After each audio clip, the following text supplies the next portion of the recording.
আমি একটা বিষয়ে অনেক সময় চিন্তা করি, সেটা হলো নারিকেল বাড়িয়ায় বাঁশের কেল্লার যে শেষ লড়াইটা হয়েছিল, এটা হয়েছিল ফজরের পর, ফজরের নামাজের পর। কিন্তু রাতেই ফিরিঙ্গিরা বাঁশের কেল্লা ঘিরে ফেলছিল।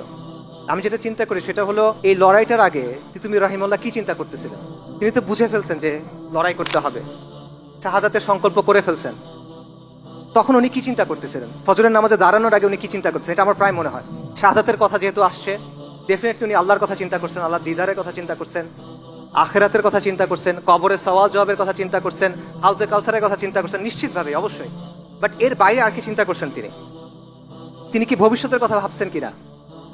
তিনি কি চিন্তা করছেন কিনা যে তাদের যে কোরবানি, এটা কিভাবে ভবিষ্যৎ প্রজন্মকে প্রভাবিত করবে?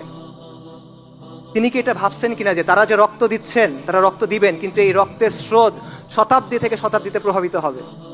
এই রক্তের স্রোত, এই রক্তের ঋণ প্রজন্ম থেকে প্রজন্মান্তরে থেকে যাবে, এটা উনি ভাবছিলেন কিনা? আমাদের শরীরে এই রক্ত, আপনি এই রক্তের উত্তরাধিকারী, এবং এই রক্তের ঋণ আমাদের শোধ করতে হবে। এটা হলো আপনার পরিচয় ভাই। আপনি এই সিলসিলার অংশ। আমরা এটা ভুলে কোথায় আছি এখন?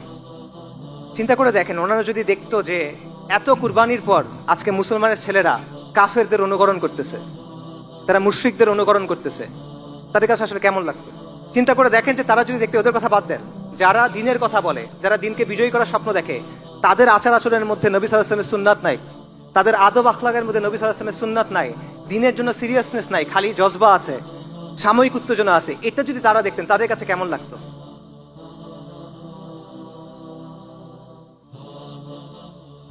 আপনারা অনেক সম্মানিত, অনেক মর্যাদাবান একটা পরম্পরার অংশ।